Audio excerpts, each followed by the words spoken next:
С детства мы воспринимаем историю как точную науку о прошлом. Древний Египет, Вавилон, Рим, империя Александра Македонского и Карла Великого, Средневековье и Реформация. Научные книги, музейные экспозиции, исторические романы и кинофильмы убеждают нас, что об этих и других периодах известно почти все, и практически на любой вопрос пытливого разума у историков обязательно найдется готовый ответ. Ну а белые пятна, которые в истории еще встречаются, не носят принципиального характера, а в ходе новых исследований постепенно заполнятся и вскоре исчезнут совсем. Однако, если мы внимательнее вглядимся в наше прошлое, то обнаружим там множество странностей и нестыковок. Почему, скажем, обычно внимательные к историческим деталям живописцы Средневековья изображали библейских и античных персонажей как своих современников? Как древние воины могли рубить своих врагов бронзовыми мечами, если бронзы в те времена еще не было?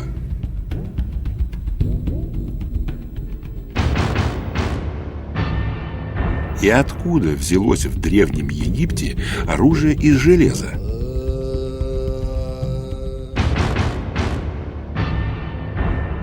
И почему сохранилось так мало памятников раннего Средневековья и так много куда более древней античности? Ведь по логике должно быть наоборот. На каком основании Иван Грозный называл себя прямым потомком римского императора Августа? Казалось бы, эти и многие другие загадки должны были заставить историков пристальнее изучать наше прошлое. Но этого до сих пор не случилось, и потому невольно возникает вопрос: а действительно ли мы знаем свою историю?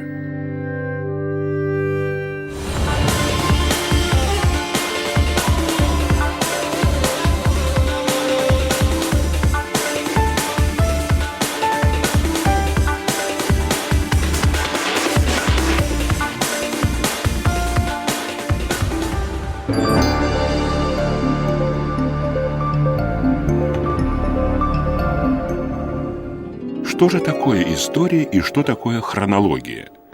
История – это факты прошлого, распределенные по шкале времени. А хронология – это и есть та самая шкала времени. Ее верхняя точка – наш сегодняшний день, а нижняя – это тот период, когда люди стали фиксировать происходящие с ними события. Заметим, что традиционная версия истории, которая сегодня считается единственно верной, существовала не всегда. До XVI века непрерывной хронологии не было вообще. В лучшем случае люди могли определять даты событий 100 или 150-летней давности. Все, что находилось дальше в прошлом, терялось во мраке времен, а легенды и предания доходили до современников с большими искажениями.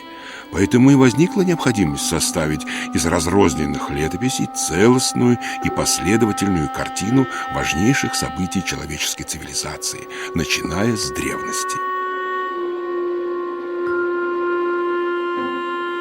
Считается, что основы хронологии были заложены Евсевием Памфилом, которого еще звали Евсевий Кесарийский, в IV веке нашей эры, в эпоху римского императора Константина.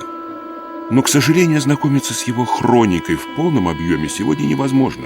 Подлинник существует только в отрывках, а все остальное – это вольное изложение блаженного Иеронима на латыни.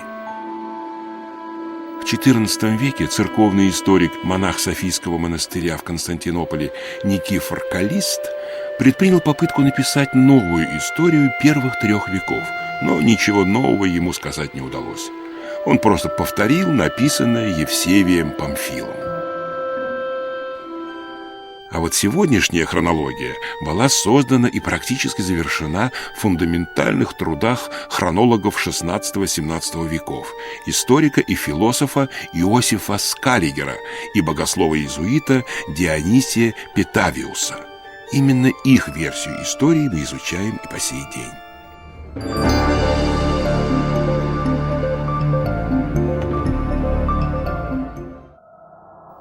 На чем же строилась версия хронологии Питавиуса Скаллигера? Прежде всего на толковании числовых сведений, собранных в Библии, и еще на астрономических вычислениях, которые в то время были весьма неточными и содержали множество ошибок, иногда в сотни и даже тысячи лет. Так и возникли некоторые базисные даты, на которых затем и строилась вся хронология. Например, день сотворения мира, о точной дате которого богословы спорили столетиями. Даты сотворения мира – это очень интересный материал, который мы анализировали. Выяснилось, что в эпоху 16-17 веков существовало множество версий дат сотворения мира. Вопрос не схоластический, поскольку от этой даты отсчитывали во многих хрониках даты событий. От того, куда мы поместим дату сотворения мира, зависит, в какие годы попадут тексты, точнее события, описанные Титом Ливием, Геродотом, тем же Фукидидом. Оказалось, что таких версий в средние века было порядка 20, и разброс разных мнений о том, когда же было сотворение мира, достигает 3000 лет. Следовательно, в датировке летописи, которые опираются на такой способ счета лет, возникают колебания, расхождения размером 3000 лет. Это огромная величина. И еще одна важная точка отсчета, на которой построена и знаменитая история Тита Ливия. Это год основания Рима. Но в римской хронологии так много противоречий, что нельзя назвать не то что год, но даже век основания этого города. Так, по общепринятой версии, Рим был основан в 8 веке до нашей эры братьями-близнецами Ромулом и Ремом, которых вскормила своим молоком капитолийская волчица, символ этого города. Но есть и другая версия, по которой Рим основали Эней и Одиссей и назвали его по имени троянки Ромы. Кстати, по латыни Рим так и пишется – Рома. Но если это так, то основание Рима произошло после Троянской войны, в которой участвовали и Эней, и Одиссей, то есть не в 8, а в 13 веке до нашей эры. Как совместить эти версии? Получается, либо Рим был основан на 500 лет раньше, либо Троянская война произошла на 500 лет позже.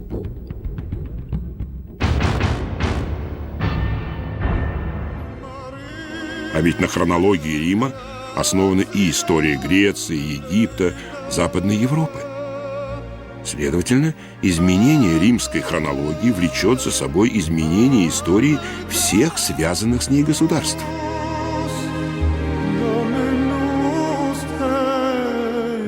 И еще одно обстоятельство. Современный человек привык считать даты от начала нашей эры или от Рождества Христова, которое произошло 2000 лет назад. Но так было не всегда. Считается, что впервые год рождения Христа вычислил римский монах Дионисий Малый в VI веке нашей эры, то есть через 500 с лишним лет после самого события. Из-за постоянных споров о точности этой даты формулировка «от Рождества Христова» стала использоваться в документах папской канцелярии лишь с 1431 года. Оставим в стороне различные методики определения этой даты и рассмотрим самую яркую деталь в описании рождения Спасителя – Вифлеемскую звезду. Когда же Иисус родился в Вифлееме Иудейском в дни царя Ирода, пришли к нему волхвы с востока и говорят: «Где родившийся царь Иудейский? Ибо мы видели звезду его на востоке и пришли поклониться ему». И сия звезда, которую видели они на востоке, шла перед ними, как наконец пришла и остановилась над местом, где был младенец.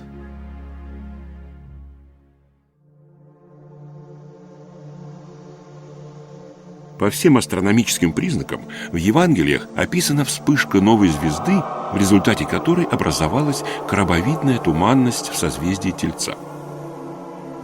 И только в 20 веке ученые вычислили, что эта сверхновая звезда могла вспыхнуть в промежутке с 1110 до 1170 года нашей эры. А 2000 лет назад ничего подобного в космосе произойти не могло. Вообще хронология – это непростое искусство. Надо знать разные способы записи дат, сопоставлять старые календари, уметь анализировать старые затмения. Средневековые хронологи этому искусству только учились. Например, многие хронологи XIV-XV веков, да и XVI датировали события по Дню равноденствия. День равноденствия – это очень деликатное событие. Очень трудно, не располагая измерительными приборами, установить точно тот день, когда день равен ночи. А ведь ошибка в один день означает ошибку хронологии примерно на 100 лет. Если хронист ошибался на 5 дней, а примеры таких ошибок есть в хрониках XV века, он ошибался на 500-600 лет. Вот на таких неточных подсчетах и была построена скаллигеровская хронология, а с ней и общепринятая сегодня версия всеобщей истории.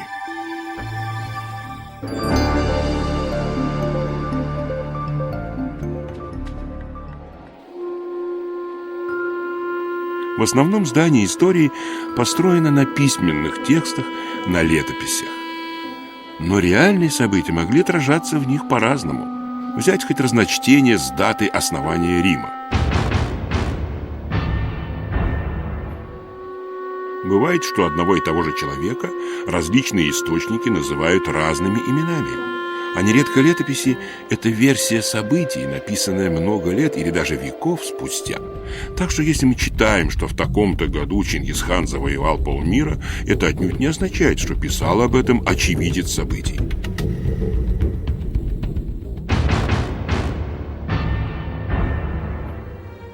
Кроме того, слова и имена могли менять свой смысл. Например, тексты раньше часто писались без огласовок, то есть без гласных букв. А некоторые виды письменности, арабская, например, вообще не имели обозначений для гласных. Естественно, с течением времени необозначенные гласные забывались, путались, заменялись другими. А потом историк читал летопись и видел сокращение ПРС. Что это? Персия? Может быть. А может и Париж? Или вообще Пруссия? Или Неаполь, или новый город, который упоминается в древних хрониках и как Неаполь в Италии, и как Карфаген, что тоже означает новый город.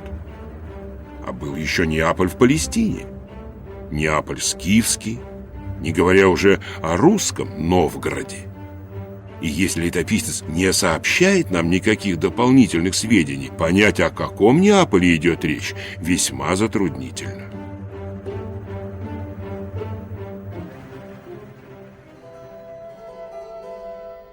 Или, например, имена. Где-то в тексте упомянут некто Чарльз. По-английски это и есть Чарльз. По-французски уже Шарль. А по-испански Карлос.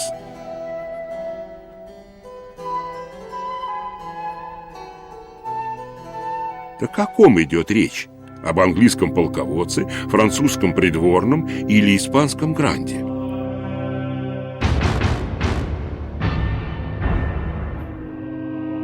Огромное значение для точной датировки имеет и правильная трактовка древних текстов, что бывает не всегда.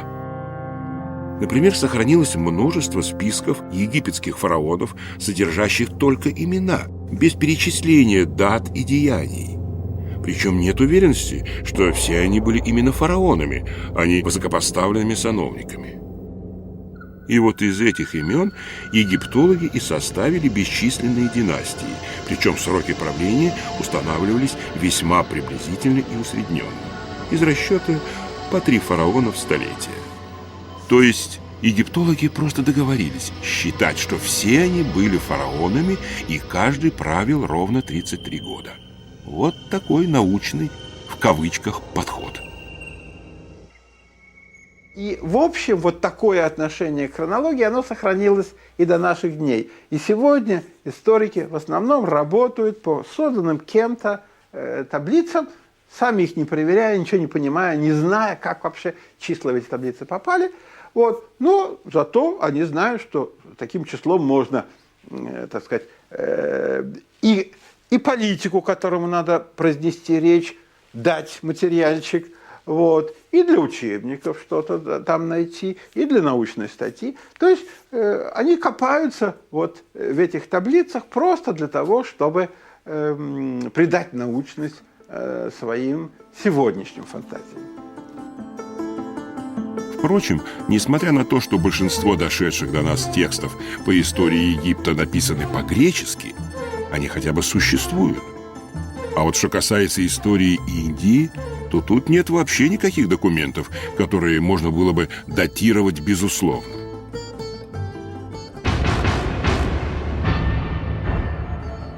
Есть лишь легенды, народные предания и очень небольшое количество документальных свидетельств. Для воссоздания истории Древней Индии мы в основном вынуждены опираться на сообщения греческих географов или арабских путешественников, которые часто даже не могли точно указать, где расположена Индия. Путали ее то с Африкой, а то и с Италией. Но это не помешало скаллигеровской хронологии назвать историю Индии одной из древнейших на Земле. Еще одна из причин возникновения хронологических неточностей – это разные способы сокращенной записи дат. Скажем, 3 век от Рождества Христова могли называть просто 3 век от Христа и записывать как X3, где X – первая буква слова «Христос». В Средневековье буква X была самой распространенной анаграммой имени Христос. Соответственно, 1 век обозначался как X1, 2 как X2 и так далее. Возможно, именно от этих сокращений возникли принятые сегодня обозначения веков. Однако позже средневековые хронологи стали трактовать букву X как римскую цифру 10. Такая интерпретация автоматически добавляет первоначальной дате 1000 лет, и 3 век сразу превращается в 13-й. Другой сокращенной формой записи имени Иисуса Христа могла быть латинская буква «И», первая буква имени Иисус. Выходит, дата, которую мы сегодня считаем 1300 годом, могла первоначально означать и 300, то есть 300-й год от Иисуса или просто 300-й год нашей эры.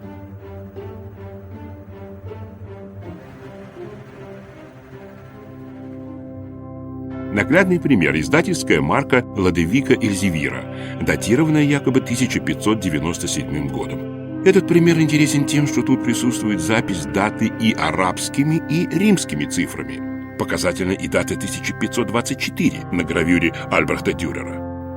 Мы видим, что первая буква не только отделена точкой от остальных цифр, но и совершенно откровенно записана как латинская «И» с точкой. Иными словами, как первая буква имени Иисус. Вот именно таким образом неверное толкование летописей и приводило к изменению многовековой истории народов. На бумаге, конечно. Но это и есть те самые письменные источники, по которым мы изучаем мировую историю. Особого внимания заслуживают и средневековые карты. Мы привыкли, что восток на картах расположен справа, запад слева, север наверху, а юг внизу. Но так было не всегда. Многие средневековые карты были перевернуты, и запад на них, наоборот, располагался справа, а восток слева. Именно так выглядят морские карты из атласа Пьетро Висконте, датируемого XIV веком. Например, карта Черного моря.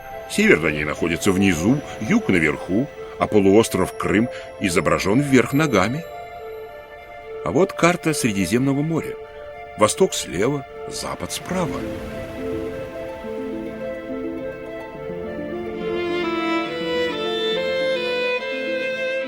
Карта Испании и Африки.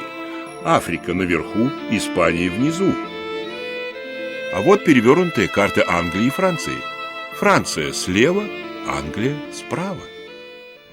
На старых картах очень много интересного и не соответствующего традиционной версии истории. Ну, во-первых, география средневековая была очень неустойчива, и одними и теми же названиями могли называться совершенно разные города.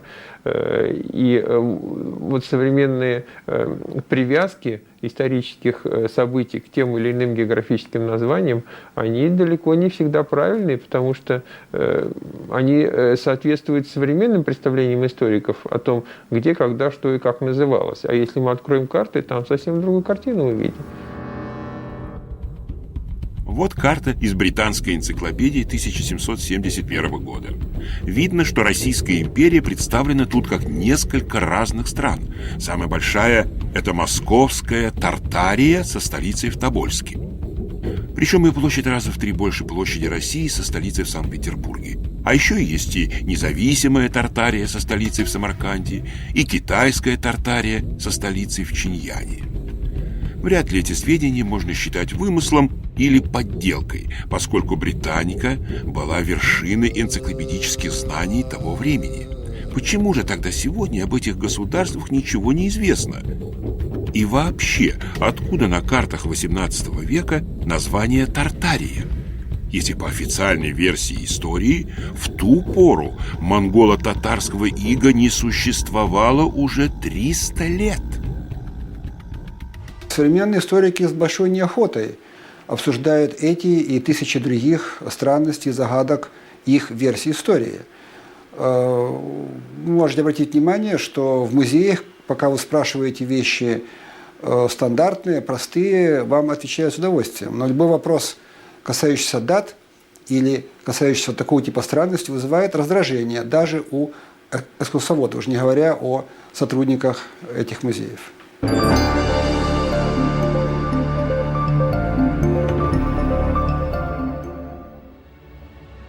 Сегодня в музеях, картинных галереях и частных коллекциях хранится множество артефактов, которые якобы служат доказательством общепринятой версии истории человечества.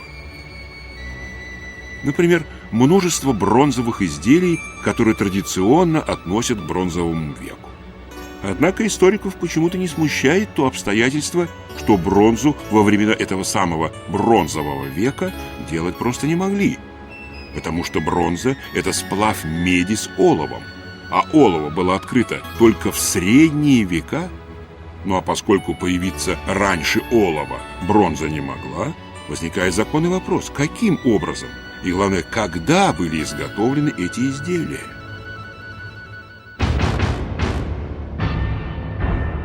Как объяснить, что в пирамиде Хеопса были найдены предметы из железа?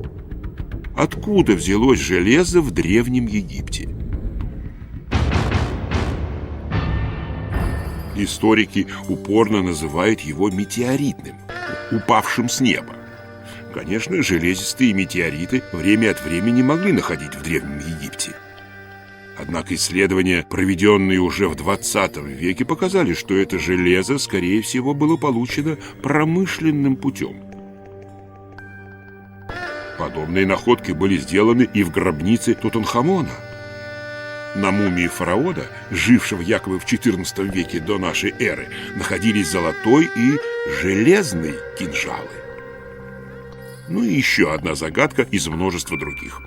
Известно, что стекло – материал аморфный и за 5-6 столетий кристаллизуется и мутнеет.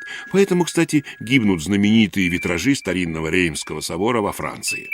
Как же тогда объяснить, что стеклянные сосуды, сделанные, как уверяют историки, 5, 10 и даже 15 веков назад, не утратили своего первозданного вида? А может быть, в этом нет никакой тайны? Просто возраст этих сосудов несколько преувеличен. И в таком случае многое можно объяснить. Мне кажется, что истории не хватает логики. Вообще, сегодня надо преподавать не только историю, но и многие другие общественные науки с использованием все-таки логики. Вы знаете, в старой школе, еще там в первой половине 20 века, был даже такой предмет – логика. Но, к сожалению, сегодня его нет. Я бы его возродил. И постарался бы, чтобы в истории логика все-таки участвовала, а не попиралась.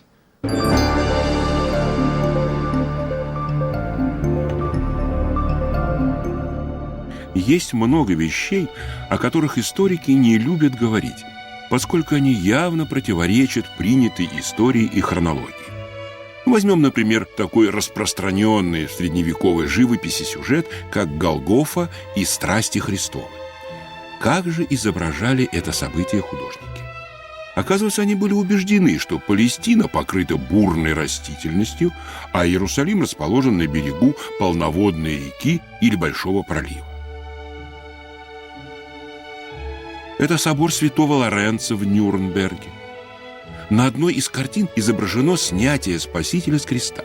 Смотрите, хорошо видна широкая голубая река и холмы.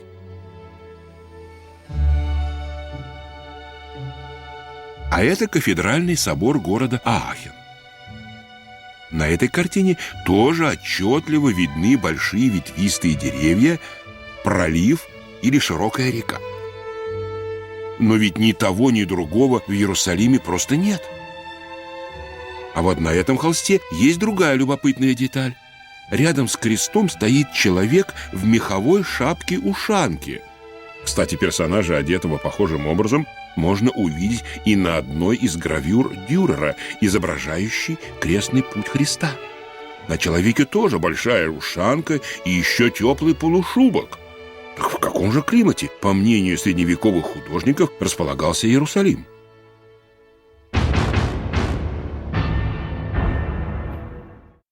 А это уже Швеция, музей Королевского дворца в городе Упсала. На этом полотне несколько необычно изображен крестный путь Христа. Как видите, на всадниках надеты чалмы, а древки флагов увенчаны полумесяцами. На спинах воинов щиты. На одном из них нарисованы полумесяцы, а на другом крест, причем православный. Другая интересная особенность, которая часто встречается на средневековых картинах.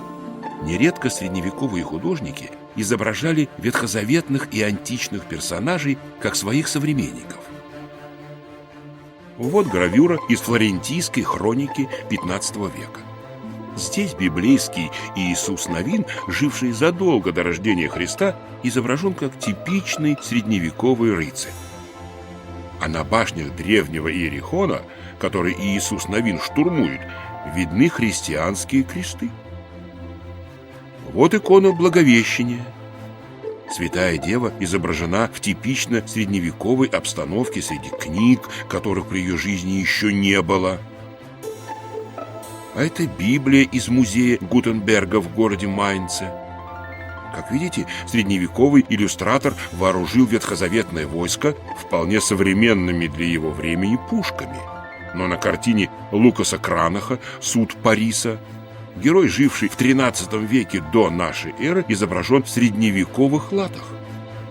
И подобных примеров не счесть. Историки называют это средневековым анахронизмом. По их мнению, в средние века почему-то смешались все понятия и эпохи, а художники были просто глубоко невежественными людьми. Но подобные примеры есть и в литературе того времени. Например, Петрарка почему-то всерьез доказывал подложность привилегий, данных австрийскому дому Габсбургов самим Цезарем. Казалось бы, тут и доказывать нечего. Подлог очевиден. Ведь по общепринятой хронологии Габсбургов и Цезаря разделяет целые 1000 лет.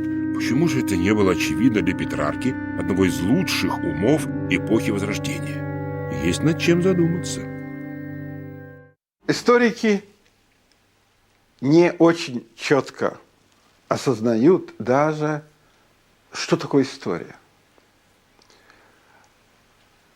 У них нет четкого разграничения понятий прошлое, которое было, прошло, и сегодня нам доступно только в каких-то там воспоминаниях, в артефактах. И история, которая вот сегодня стоит на книжных полках, написанная историками, то есть вещь, которую можно читать, восхищаться, возмущаться, ругать. Это две совершенно разные вещи, и историки этого не понимают. И еще одна проблема, о которой тоже не принято говорить – это фальсификации. Печально, но факт – далеко не все древние артефакты являются подлинниками. Как правило, подделки внедряются в жизнь незаметно. И если на протяжении одного поколения подделку не разоблачили, для потомков она превращается в подлинник. К примеру, одна из наиболее скандальных фальсификаций последнего времени – это подделка фресок в госпитале Святого Духа и в церкви Святой Марии в немецком городе Любеке.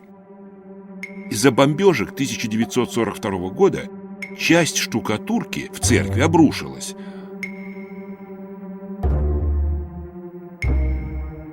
Под ней открылась роспись XIII века.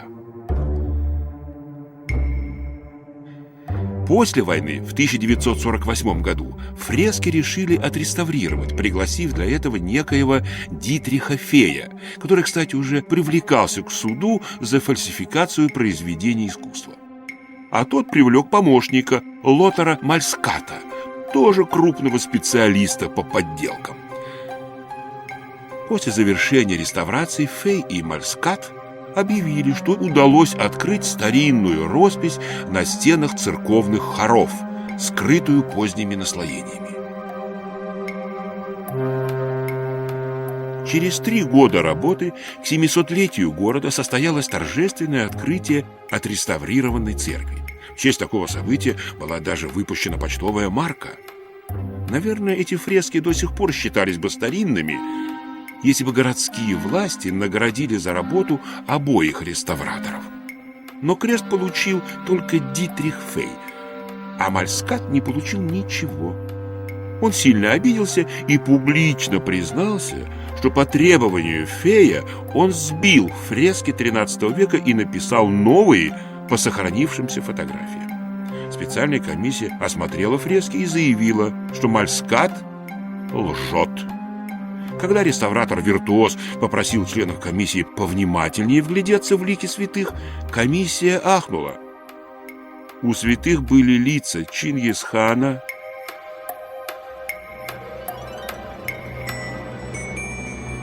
Распутина, Марлен Дитрих и даже родной сестры Мальската.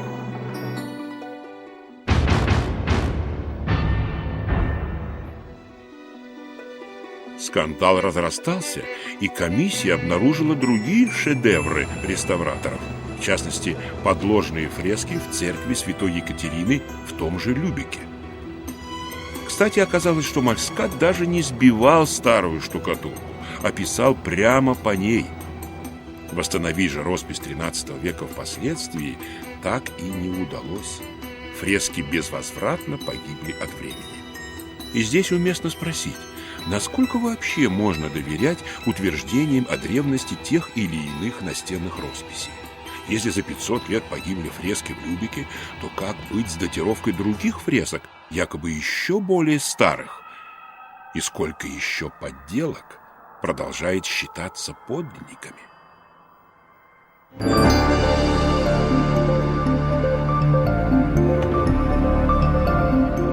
Большинство российских и западных историков уверены в том, что славяне – один из самых молодых этносов на Земле, и во времена Цезаря или Александра Македонского славяне ходили в звериных шкурах. И тут хочется вспомнить об этрусках. Считается, что еще до основания Рима этруски жили на его территории, и именно они отлили из бронзы статую капитолийской волчицы, что, кстати, свидетельствует об умении прекрасно обрабатывать металл. Но вот чудеса. Оставив после себя множество письменных памятников, прекрасных изделий, статуй и даже хорошо укрепленных городов, таких как Капуя, Флоренция или Болонья, этруски неожиданно канули в неизвестность. А что касается оставшихся текстов, то над ними якобы бьются уже целые поколения ученых и никак не могут их осилить. В Италии даже есть поговорка «этрускан нон легатур», что переводится как «этрусская не читаема». Но еще удивительнее то, что в России этрусское научились читать еще в XIX веке благодаря Фадею Воланскому, который предположил, что этрусский язык близок к славянскому и даже составил этрусский алфавит. В этом нет ничего удивительного. Оказалось, что этрусские буквы на треть совпадают с кириллицей. И если пользоваться алфавитом Воланского, то для нас якобы нечитаемые надписи даже не нуждаются в переводе. Судите сами. Вот оригинал этрусского текста. «Воле дае, может, чё за ни мелегчает». А вот и совершенно очевидный перевод. «Волю даю, может быть, что ее милый чает», то есть ожидает. Значит, этрусский язык вполне можно считать вариантом славянского, который возник и распространился еще до основания Рима. Это ведет, мягко говоря, к некоторому пересмотру всей истории человечества, а заодно и к пересмотру традиционных взглядов на самих славян, которые во времена расцвета великих европейских цивилизаций якобы жили где-то на задворках Европы и не играли никакой роли в мировой истории. Поскольку, когда в Европе открывались университеты, Россия находилась под властью монголо-татар. Нам говорят, что якобы орда довольно диких кочевников вышла с пыльных пустынных степей и каменистых пустынь на территории Монголии, прошла 1000 километров, достигла России, завоевала мощное государство, прокатилась дальше, завоевала некоторые страны Западной Европы, пошла еще дальше, вошла в Египет и посадила там династию мамилюков. Потом загадочно исчезла, оставив только некую монгольскую империю, непонятно кем и как цементированную. 300-летняя империя Чингисхана не оставила после себя ни летописей, ни государственных бумаг на монгольском языке. Может быть, утрачены все документы той эпохи? Нет. Остались грамоты великих князей, духовные грамоты, церковные документы, но только на русском языке. Как же так? Правили, а ничего после себя не оставили. Так может, прав был русский ученый Лев Гумилев, который утверждал, что теория о монголо-татарском иге на Руси была создана в XVIII веке под влиянием идей о якобы рабском происхождении русских.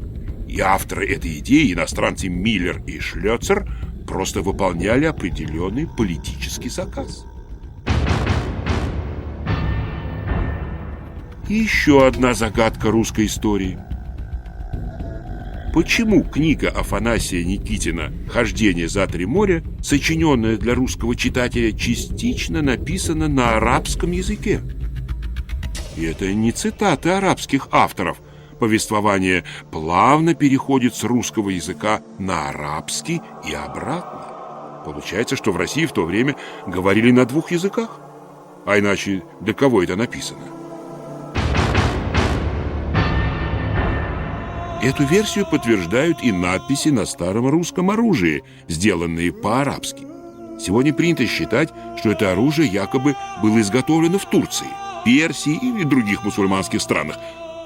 Но тогда почему даже в эпоху первых Романовых, то есть уже в 17 веке, русские оружейные мастера украшали оружие арабскими надписями? Причем даже царское оружие, которое и сегодня хранится в оружейной палате. Или взять булатный шлем царя Михаила Федоровича.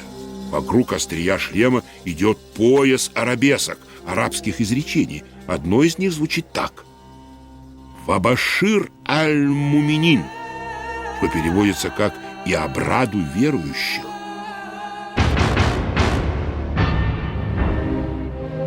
Немало загадок связано и с русскими царями. Например, принято считать, что во времена Ивана Грозного Россия была государством слабым и не имела большого влияния на своих соседей. Ну вот интересный факт. И по сей день в европейских музеях хранятся письма Ивана Грозного европейским монархам, тон которых вызывает изумление. Вот, например, как звучит письмо Ивана Грозного королю Швеции Густаву I, подлинник которого хранится в шведском архиве. «Ты мужичий род, а не государской. Когда же новгородские наместники великого государя царя русского пошлют своего посла к королю Густаву, то Густав, король шведский и готский, должен будет перед этим послом целовать крест. Тому быть и невозможно, что тебе мимо наместников с нами ссылатися». То есть Иван Грозный вовсе не считает шведского короля своим ровней. Читаем далее. «А что мы короля Арцемагнуса пожаловали городом Полчевым и иными городами, так мы с Божией волею в своей вотчине вольны. Кого хотим, того и жалуем». Получается, Иван Грозный считал Европу своей вотчиной, а тамошних монархов вассалами, которые даже не имели права обращаться к нему напрямую, а только через посредников. А объяснял он это так: «Мы от Августа Кесаря родством ведемся». Но, может быть, это пример единичный, связанный с тем, что Густав I был королем не наследным, а избранным. Тогда вот еще письмо Ивана Грозного, адресованное другому европейскому монарху, Елизавете I Тюдор. Оно хранится в лондонском архиве. Здесь царь Иван называет себя уважительно «мы», а к английской королеве обращается свысока на «ты», а в конце письма даже называет ее пошлой девицей.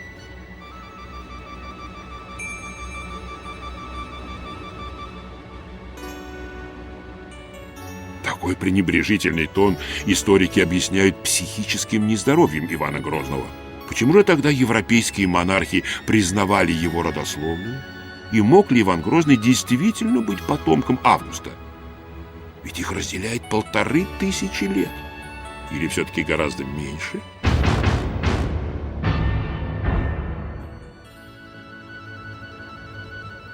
И вот еще пример. Одно из национальных достояний Франции – старославянская Библия, которую привезла в подарок супругу Генриху I княжна Анна Ярославна, дочь Ярослава Мудрого. В течение многих столетий эта Библия использовалась при коронации французских королей.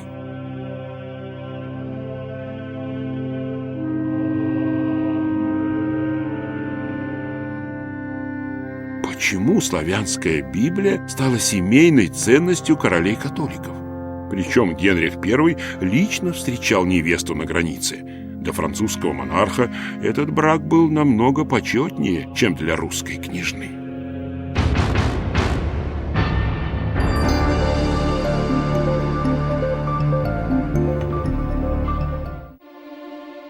Законный вопрос. Неужели на протяжении нескольких столетий даже лучшие умы своего времени не замечали многочисленные несуразности в истории? Ну, конечно, замечали. Каждое новое поколение ученых испытывало трудности при согласовании многих летописных данных с версией Скаллигера Питавиуса. Исаак Ньютон. В начале XVIII века, опираясь на естественно-научные идеи, сильному преобразованию скаллигеровскую хронологию подверг Исаак Ньютон. В целом, хронология Ньютона существенно короче принятой сегодня. Большинство событий, датируемых ранее Александра Македонского, он передвинул вверх по шкале времени, то есть в сторону омоложения. Эта ревизия скаллигеровской хронологии не столь радикальна, как в трудах более поздних ученых. Но Ньютон правильно понял, в каком направлении надо менять хронологию. Ведь и не продвинулся дальше рубежа нашей эры, он считал, что начиная с IV века нашей эры хронология достоверна. Жан Гардуэн. Директор французской королевской библиотеки, профессор теологии Жан Гардуэн еще в 1690 году утверждал, что большая часть античных произведений – это фальшивки, написанные монахами в XIII веке. А Гардуэн был непререкаемым авторитетом не только в теологии, но и в археологии, филологии и многих других науках. Михаил Ломоносов. В В середине XVIII века Ломоносов выступил против новой версии русской истории, которую на его глазах создавали немцы Миллер и Байер. Он подверг жесткой критике только что появившуюся диссертацию Миллера о происхождении имени и народа российского. А трудам Байера по русской истории дал уничтожающую характеристику. Мне кажется, что он немало походит на некоторого идольского жреца, который, окурив себя беленою и дурманом, дает сомнительные, темные, непонятные, совсем дикие ответы. Так началась борьба за русскую историю. Роберт Балдауф. Немецкий филолог XIX века Роберт Балдауф, исследуя античную поэзию Гомера, Софокла и Аристотеля, обнаружил, что стиль их произведений напоминает манеру средневековых трубадуров, а в латыни Горация прослеживается влияние итальянского и немецкого языков. Балдауф пришел к выводу, что все эти древние писатели на самом деле итальянские гуманисты эпохи Возрождения.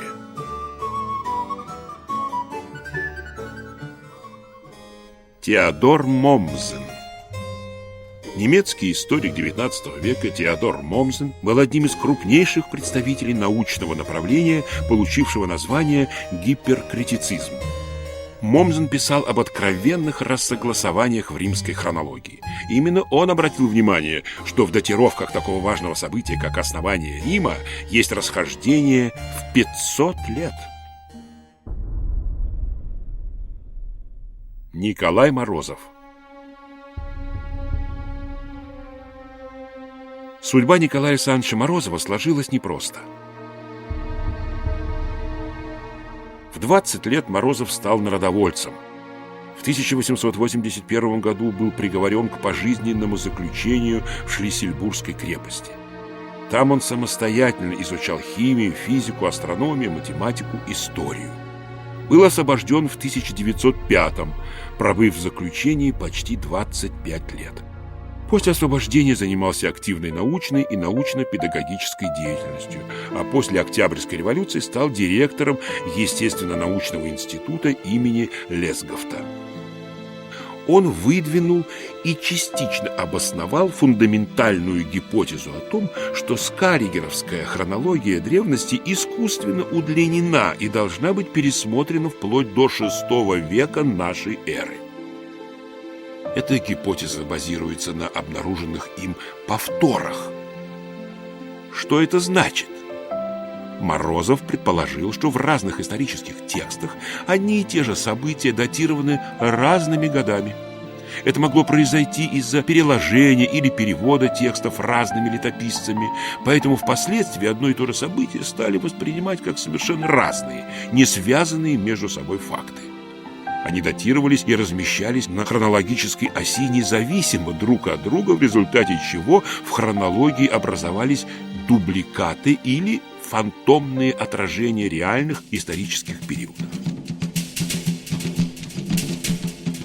В летописях разных веков фигурируют династии и правители с поразительно похожими биографиями.